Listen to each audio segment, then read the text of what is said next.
मंगलम भगवान वीरो मंगलम गौतमो गणी मंगलम कुंद कुंदार्यो जैन धर्मोस्तु मंगलम सर्वमंगल मांगल्यम सर्वकल्याणकारकम प्रधानं सर्वधर्माणां जैनं जयतु शासनं मैं नमो तीर्थनायक को नमो ओंकारवाणी को नमो उन कुंद प्रभु को जिन्होंने ओंकार धारण की।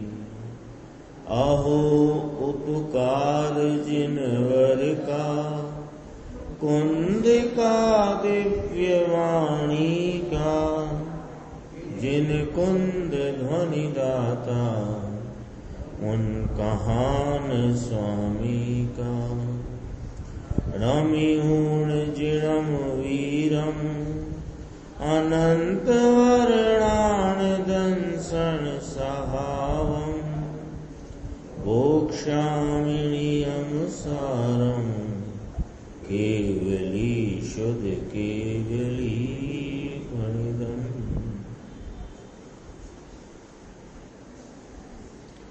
नियम सारजी परमागम ग्रंथ है। इसके परमार्थ प्रतिक्रमण अधिकार की अपनी चर्चा चल रही है। इसमें 93 नंबर की गाथा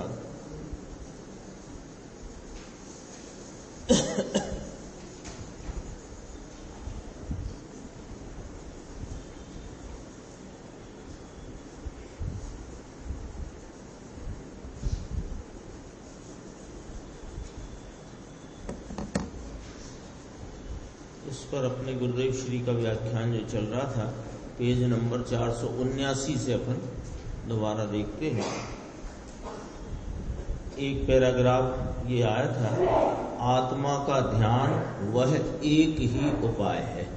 कल अपनी चर्चा जो थी उपाय उपेय वाली चर्चा जो थी, उपाय कहा, उपाय किसको कहा? अभी अपन जो सुन रहे थे 161, 162, 163 गाथा का गुरुदेव श्री का सीडी प्रवचन बहुत भाववाही प्रवचन था। यानी एकदम, एक तो हिंदी लोग आ गए थे तो हिंदी में चल रहा था प्रवचन, और अंदर से भी बहुत ऐसा उल्लास रूप गुरुदेव का भाव उसमें प्रकट हो रहा था। उसमें भी बात ये कही कि स्वरूप की प्रतीति रूप जो श्रद्धा का भाव और स्वरूप के संचेतन रूप स्वरूप का ज्ञान, शास्त्र का ज्ञान नहीं, राग का ज्ञान नहीं, भगवान देव गुरु शास्त्र के प्रति वर्तने वाले राग का वेदन रूप जो भाव वो नहीं, एक अपने वीतरागी निज परमात्म तत्व का जो संचेतन रूप परिणाम है वह ज्ञान है। तो ये ज्ञान पर्याय लेना है ना। ऐसे ही श्रद्धा की पर्याय, उसको स्वभाव कहा, श्रद्धा की पर्याय को स्वभाव कहा, ज्ञान का स्वरूप संचेतन का परिणाम उसको स्वभाव कहा, और स्वरूप में रमणता रूप जो चारित्र है उसको स्वभाव कहा, और महाव्रत देशव्रत आदि जितने परिणाम हैं इनको उस चारित्र स्वभाव से विरुद्ध भाव कहा। यानी ये मोक्ष के कारण रूप चारित्र भाव से विरुद्ध भाव है। बहुत चर्चा चली ना। अब अपन उसी चारित्र की बात पर इधर आते हैं कि वह जो चारित्र का परिणमन है, किसी ने पूछा भी था कि साहेब चारित्र तो 8वें गुण स्थान में होता है, तो कहा यहाँ जो चारित्र की बात की जा रही है वो 7वें गुण स्थान वाले की जा रही है, लेकिन चारित्र 4थे गुण स्थान में स्वरूपाचरण चारित्र प्रकट होता है। चारित्र कहते किसे हैं कि एक अपना वीतरागी स्वरूप आत्मा, उसमें गुण गुणी के भेद तो दूर रहो, उसमें ध्यान ध्याता का भेद भी जहां नहीं है, ऐसी उपयोग की स्वरूप में अभेद रूप वर्तती हुई जो परिणति है तो ध्यान परिणति ही, लेकिन वह ध्येय रूप द्रव्य से ऐसी अभेद वर्तती है कि उसमें ध्यान और ध्येय का भेद भी नहीं है। ऐसा ध्यान ही उपाय है और अपने अनंत गुणों की पूर्णता की प्राप्ति यानी कि मोक्ष वह उपेय है। उपाय और उपेय की बात चलती थी, वो अपन यहां से मिला के फिर थोड़ी बात अपन आगे चलेंगे। आत्मा का ध्यान वह एक ही उपाय है, एक ही आदरणीय है। लो साहब, कल भाई साहब ने भी चर्चा उठाई थी कि आप तो कहते हो कि ये त्रिकाली कारण परमात्मा ही आदरणीय है, और फिर ये स्वरूप में लगती हुई लीनता और एकाग्रता की परिणति इसको आदरणीय कहा कि कहा ये पर्याय अपेक्षा से उपादेय कहा।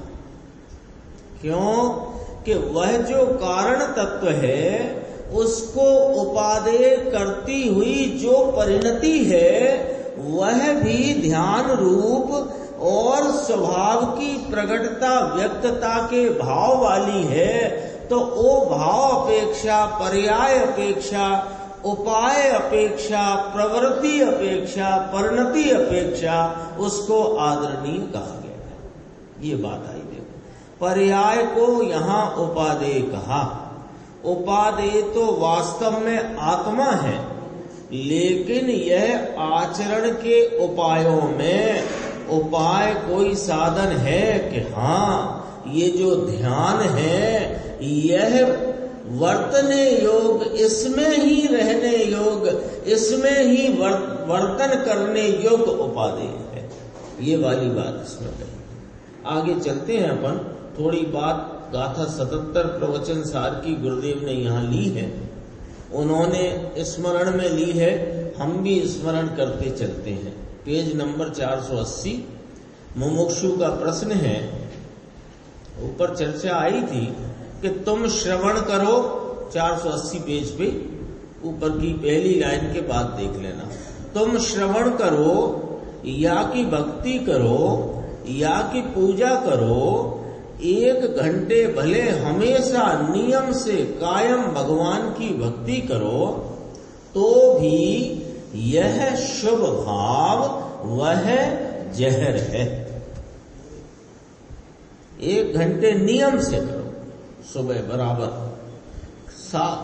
कितने ही जरूरी काम हो उन्हें छोड़ करके भी नियम से कायम 1 घंटे भगवान की पूजा भक्ति, नियम से शास्त्र श्रवण करो, बिल्कुल कायम, कोई कभी कोई उसमें छुट्टी नहीं, अवकाश नहीं, ऐसा भी करो, लेकिन यह सब शुभ भाव है, जहर है। तब प्रश्न उठाए, जहर है। फिर गुरुदेव ने क्या कहा? घोर संसार का मूल है।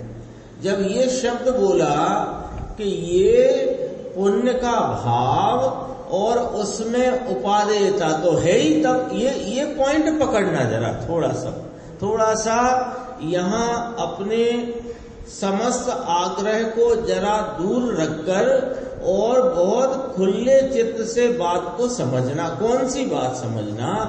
कि जब तक इस आत्म स्वरूप का भान नहीं है और ऐसे आत्म स्वरूप को बताने वाले अरिहंत परमात्मा देव जिनवाणी और गुरु का भी भान नहीं है वास्तव में, तो जब तक अपने स्वरूप का भान नहीं, तो नहीं है भान देव के स्वरूप का, नहीं है भान शास्त्र का, नहीं है भान गुरु का वास्तव में।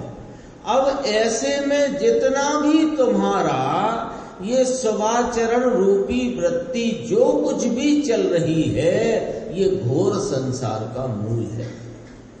ऐसा कैसे कहते हैं? ऐसा इसलिए कहते हैं, 2 पॉइंट हैं। एक तो मिथ्यात्व टला नहीं है, क्योंकि स्वरूप को जानते नहीं हो। आपको कैसे मालूम कि मिथ्यात्व नहीं टला? कोई ऐसा प्रश्न कर सकते हैं, आपको कैसे मालूम कि मिथ्यात्व नहीं टला?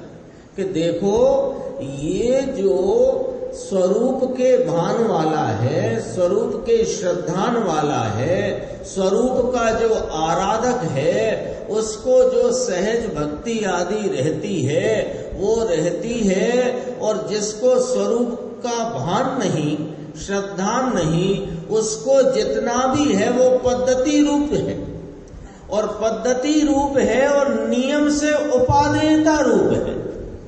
ये कहना चाहते हैं, ये समझना। हम क्या सोचते हैं कि हमारी जितनी प्रवृत्ति ये शुभ कार्यों में वर्तन करती है ना, भले स्वाध्याय का हो, पूजा का हो, विधान मुक्ति हो, उसमें हमारा जो प्रवर्तन है, हम कोई उपादेय रूप थोड़ी जान रहे हैं इसको। हम तो जानते हैं इसमें धर्म नहीं है, लेकिन फिर हमको मालूम है ये धर्म रूप नहीं है, लेकिन वो हम तो इसलिए है कि बस है। तो सुनो भैया, जब तक इसको उपादेय नहीं किया है तब तक कहीं ना कहीं तो उपादेयता है। तो वो जितनी वृत्ति है वो उपादेयता स्वरूप चल रही है, और उपादेयता स्वरूप चल रही है, इसलिए ज्ञानी जनों को, गुरुदेव श्री को, आचार्य परमात्मा को यह कहने में बिल्कुल भी संकोच नहीं होता है कि कायम 1 घंटे भगवान की पूजन भक्ति स्वाध्याय करते हो नियम से, तो भी ये जहर है और घोर संसार का मूल है। उनको कोई उसमें संकोच नहीं है कहने में घोर संसार का। क्यों नहीं है संकोच? वो चर्चा अपन देखते थे। मुमुक्षु ने कहा कि पुण्य पाप में जो कोई भेद करे, यह भी घोर संसार का कारण कहा है। 77 गाथा प्रवचन सार है ना, अपन चल गई है स्वाध्याय में, 2, 3, 4 बार चल गई है, एक आध बार किसी न किसी के कान में तो बात आई ही होगी। देखो यहाँ क्या कहा था और प्रश्न क्या किया, थोड़ा बस इतना ख्याल करना। यहाँ कहा था कि ये जो जितनी शिवाचरण रूप वृत्ति है, जब तक स्वरूप का श्रद्धान नहीं, यानी स्वरूप को उपादेय नहीं किया, तब तक कोई ये कहे कि हम उपादेय भाव से थोड़ी करते हैं। यह उसका अपने आप से किए जाने वाला छल है और मिथ्यात्व का पोषण है, और इस प्रकार के मिथ्यात्व के पोषण में घोर संसार का मूल है। ये वाली बात कही थी। तो वो श्रोता को याद आया सभा में कि साहेब, पुण्य पाप में जो कोई भेद मानता है, यह भी घोर संसार का कारण जिनवाणी में कहा गया है। उसकी चर्चा देखो। उत्तर कहते हैं, भेद है ही नहीं।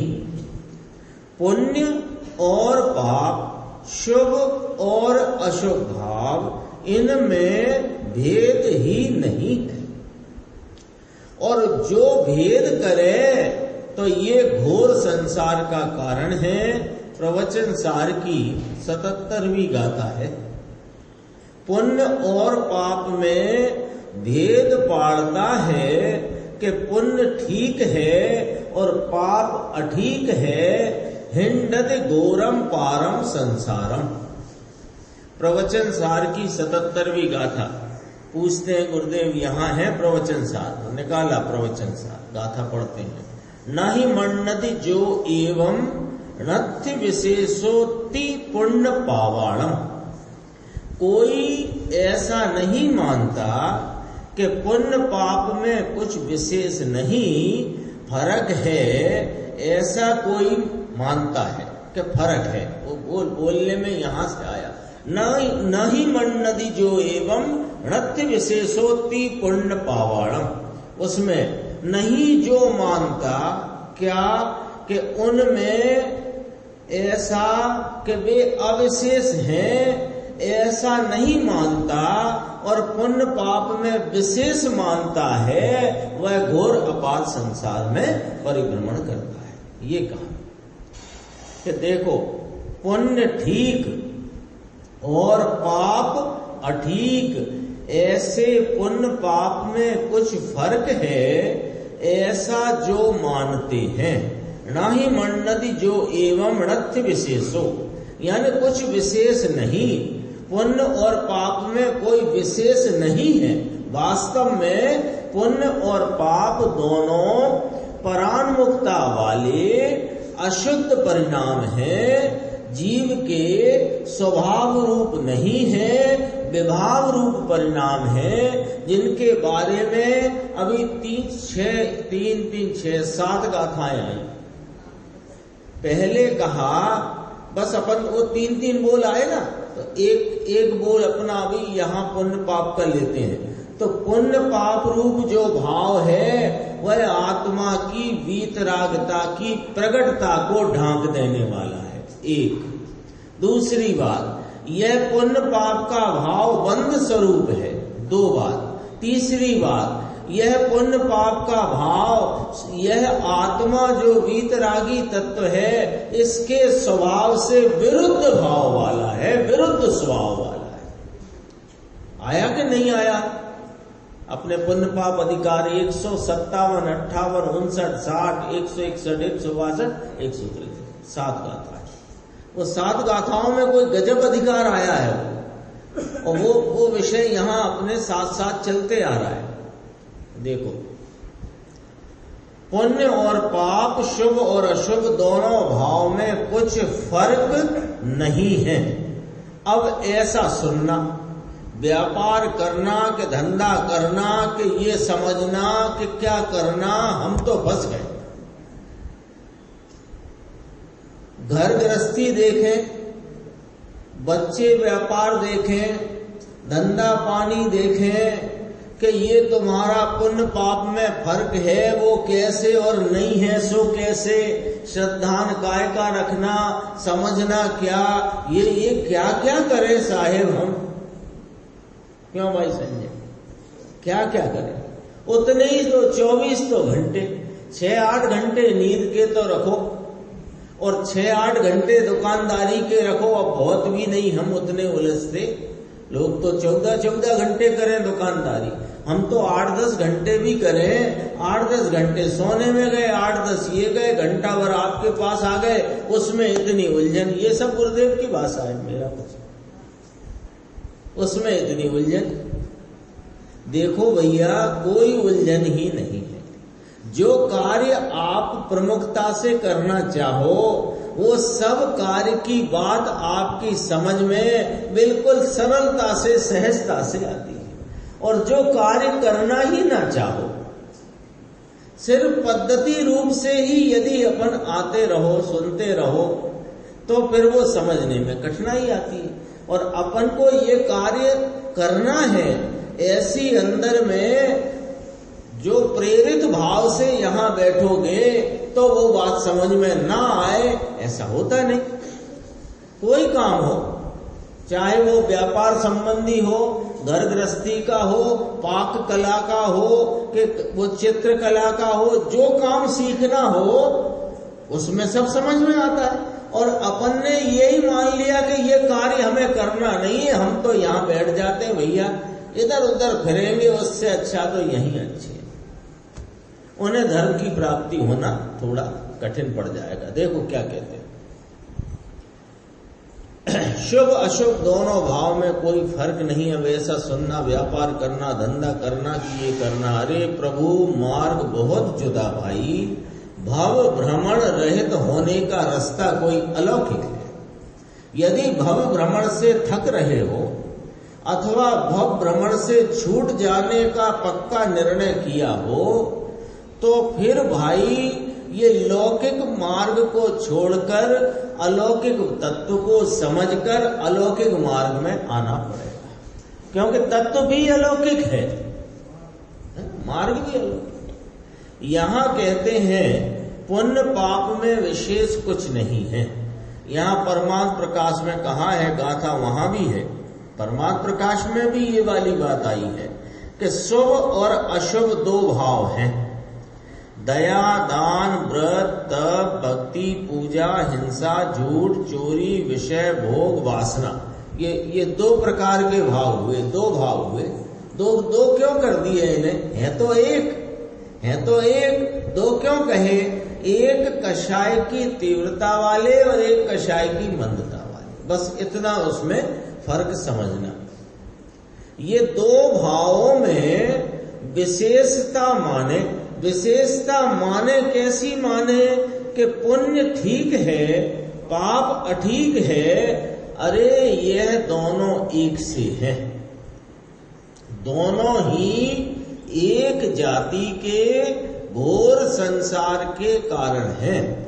इनमें एक को ना मानते माने एक को मुक्ति का कारण माने और एक को संसार का कारण माने, ऐसे दो कर दिए ना, तो विशेषपना कर लिया ना। विशेषपना किसे कहते हैं? फर्क डालना, अंतर करना। क्या अंतर कर लिया कि मंद कषाय रूप दया, दान, व्रत, भक्ति, पूजा के परिणाम ये शुभ भाव हैं, ये तो मुक्ति के कारण रूप हैं अथवा मुक्ति के कारण के मददगार रूप हैं।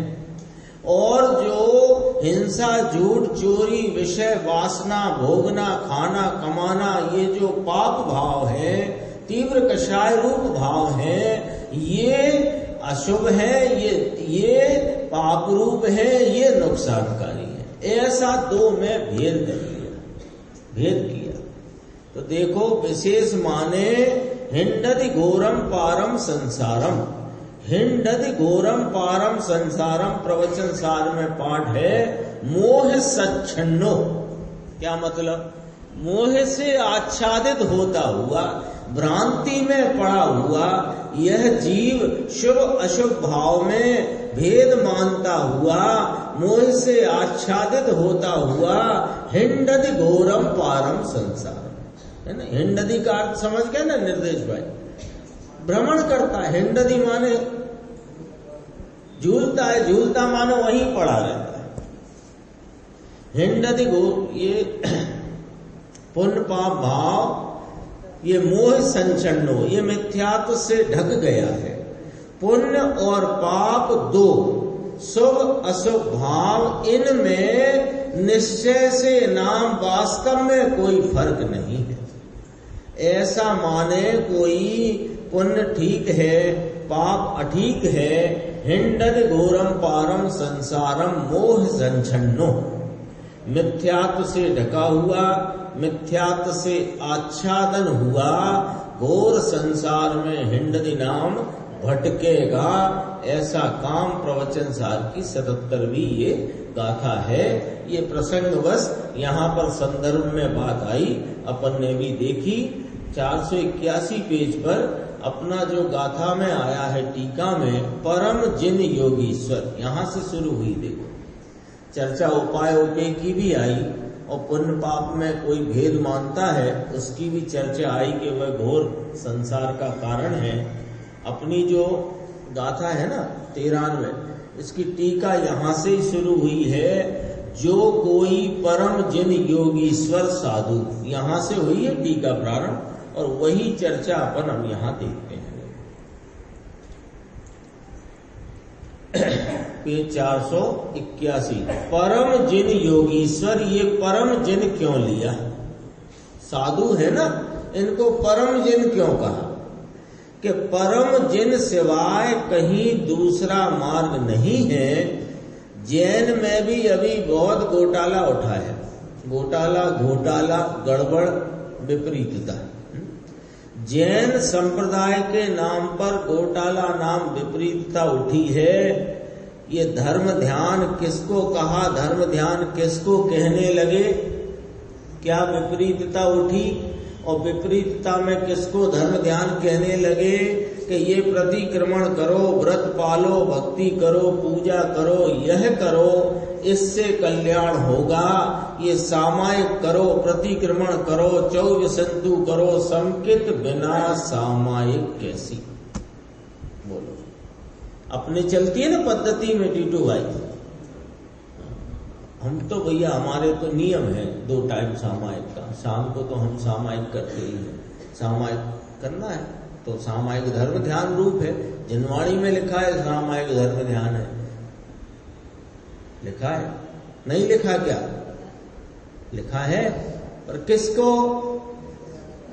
कि जिसके धर्म ध्यान वर्तता है, जिसके स्वरूप आलम्बन से अपनी परिणति में वह स्वरूप के आलम्बन रूप एकाग्रता थोड़ी थोड़ी वर्तती है, और उसी का आलम्बन लेकर स्थिरता जब बढ़ जाती है तो बढ़ जाती है स्थिरता, तो उसको सामायिक होती है।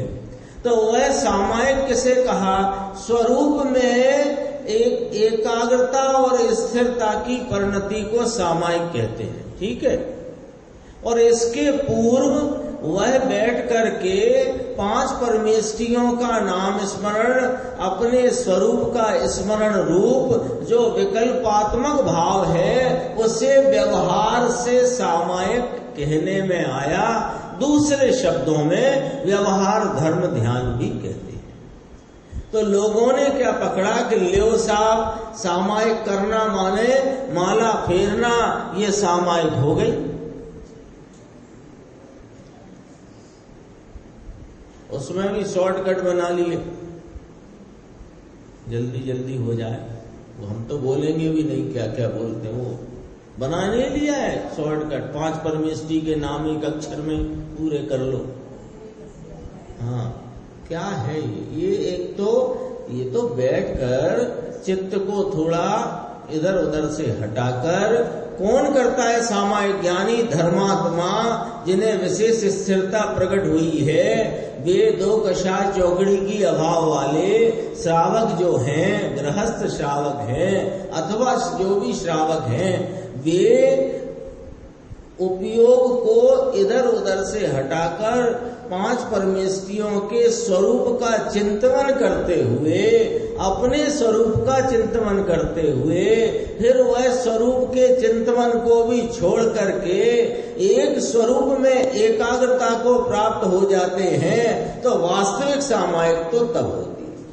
अब मान लो वो प्रतिदिन सामायिक में बैठते हैं, यानी इस प्रकार की जो विकल्पात्मक 5 परमेष्ठी के गुणों का, उनका स्वरूप का स्मरण और अपना स्मरण करे, तो कोई बार एकाग्रता स्वरूप की जम जाती है और कोई बार नहीं जम पाती है। जमे तो सामायिक है और नहीं जमे उसको व्यवहार से सामायिक कहने में आता है। ऐसा देखो, ये सामायिक करो प्रतिक्रमण, ये समकित बिना सामायिक कैसी? यह तो सब शुभ भाव है, राग है, संसार है, और क्या लिखा है विमल भाई साहब, आप ही पढ़ दो। घोर संसार है। क्यों? शुभ भाव करें, घोर संसार है। शुभ भाव में उपादेयता है, ये घोर संसार है।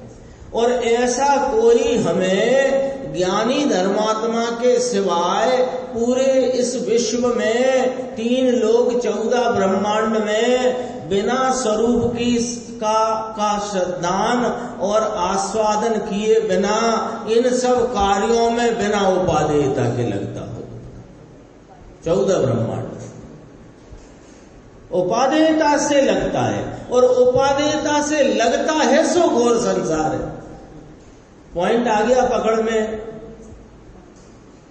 ये भ्रांति ना रह जाए कि हम जितनी भी इस प्रकार की वृत्ति में लगे हैं, हम थोड़ी कोई उपादेयता से लगे हैं। भाई अभी लगे हो क्यों? कि उस तरीके का ही परिणाम आ रहा है, आपके लाने से नहीं आ रहा है, लेकिन उसमें उपादेयता भी चल रही है। और उपादेयता क्यों चल रही है? कि ये स्वरूप की महिमा और उपादेयता और इसका स्वरूप का संचेतन नहीं है। तो फिर करने का काम क्या रह गया? अब पॉइंट ये है, क्या ये सब छोड़ दें? 1 घंटे प्रतिदिन पूजन भक्ति सामायिक, पूजन भक्ति स्वाध्याय, ये सब छोड़ दें? क्या करें? कि ये तो तुम क्या छोड़ दो और क्या कर दो, ये तो उस समय में होता हुआ परिणाम और उसके अनुसरण में होती हुई क्रिया है। तुम इसमें उपादेयता तो अभी छोड़ दो। इसमें उपादेयता छोड़ने से क्या होएगा, इधर उपादेयता आएगी और इधर उपादेयता आएगी तो ये तुम जो सामायिक का प्रयत्न है, वो सामायिक का प्रयत्न घोर संसार का कारण न रह करके वह व्यवहार सामायिक भी आगे निश्चय सामायिक रूप परिणमन होएगा तो मोक्ष का कारण कहलाए। उपचार से कहलाए। साफ सुथरी बात चल रही है, बात है ना। अच्छी लगती हो तो भी सुनना और नहीं अच्छी लगती हो तो भी सुनना, क्योंकि सुनने के लिए जनवाणी में है ही ये। निश्चय धर्म ध्यान में लीन होता हुआ अभेद रूप स्थित रहता है। ऊपर से मिला लेना, परम जिन योगीश्वर आया था ना शब्द, ऐसे परम जिन योगीश्वर स्वयं आत्माश्रित निश्चय धर्म ध्यान में लीन होते हुए अभेद रूप स्थित रहते हैं। ये स्वरूप में अभेद रूप, अब अभेद रूप का अर्थ ध्याता, ध्यान और ध्येय ऐसे भेद के विकल्प भी नहीं करते।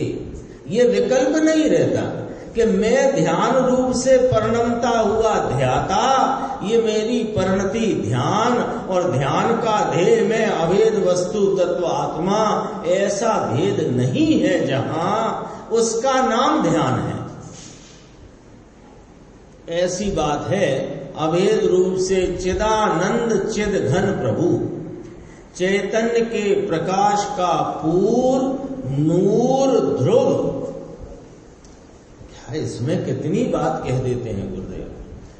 चिदानंद चिद घन प्रभु, चैतन्य के प्रकाश का पूर्व नूर ध्रुव।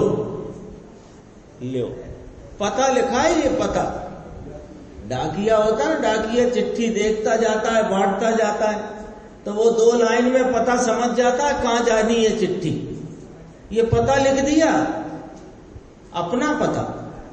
क्यों अपना पता हमें नहीं मालूम? कि नहीं मालूम ना अनादि से इधर उधर अपने को मानने का अपना मिथ्या तो चला आया है।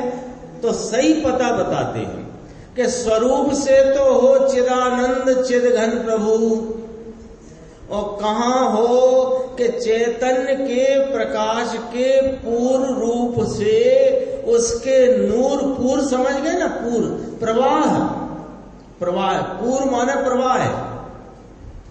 तो चैतन्य के प्रकाश के नूर का पूर्व, चैतन्य माने जानना देखना, जानना देखना, जानना देखना, ज्ञाता दृष्टा, ज्ञाता दृष्टा, ज्ञाता दृष्टा। ऐसे ज्ञाता दृष्टा पने का जो प्रवाह है, वो प्रवाह कैसा है कि ध्रुव रूप है, वो ही तुम हो और उसमें अभेद रूप स्थिर होता हुआ ये धर्म ध्यान है। ये ध्यान लिखा है, पता लिखा है। चिदानंद चिद घन प्रभु, चैतन्य के प्रकाश का पूर्ण नूर ध्रुव, उसमें अभेद रूप से स्थिर रहता हुआ कि जिसमें भेद भी नहीं कि मैं ध्यान करता हूं और ये ध्याता हूं, आत्मा ध्याता है और ध्यान करने लायक है, यह भेद जिसमें नहीं। कठिन पड़े। देखो गृहस्थाश्रम के लिए दूसरा कोई मार्ग नहीं होएगा क्या? ऐसा कोई को ऐसा प्रश्न उठता है। एकदम आप तो सीधी बात करते हो, चिदानंद चिद घन चैतन्य प्रकाश का नूर का ध्रुव पूर्व, बस इसको जानो।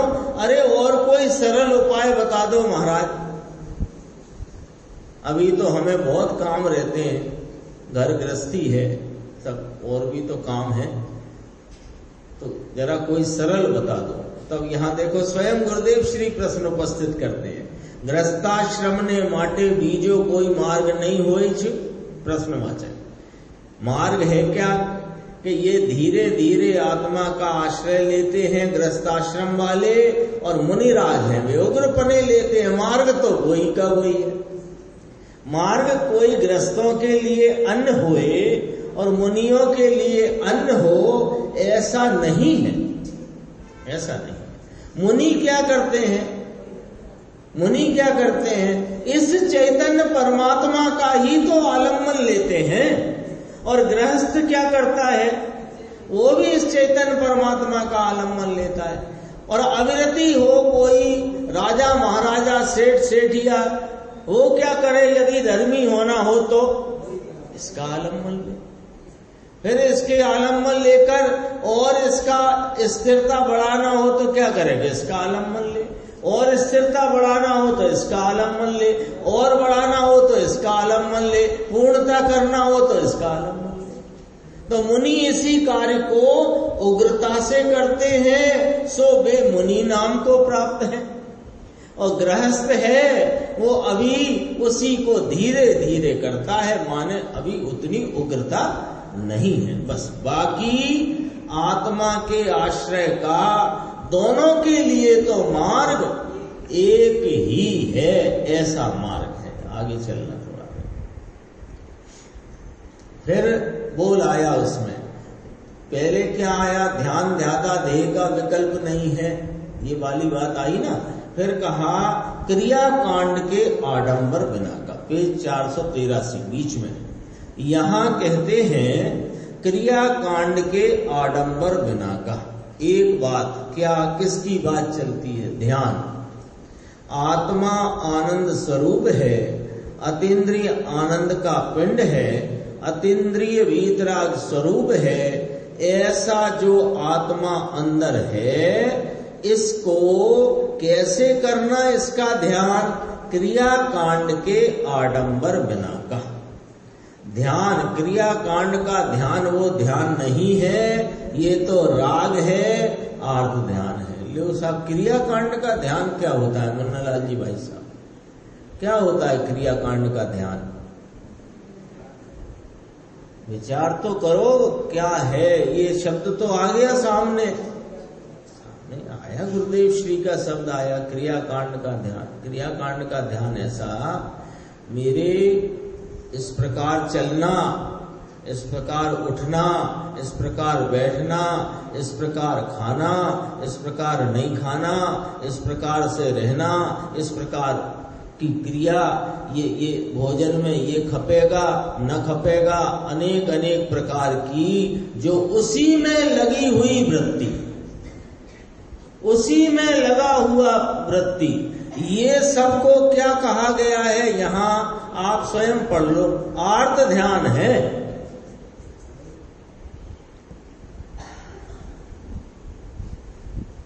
कोई कहे कि अपने को इतनी कड़क बातों की जरूरत क्या है?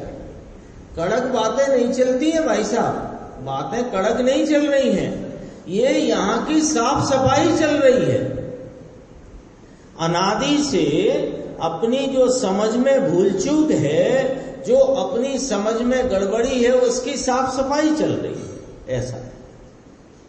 देखो, क्रिया कांड के आडंबर बिना का ध्यान, क्रिया कांड का ध्यान वह ध्यान नहीं, यह तो राग है, आर्त ध्यान है। और अगला बोल, व्यवहार नयात्मक भेदकरण।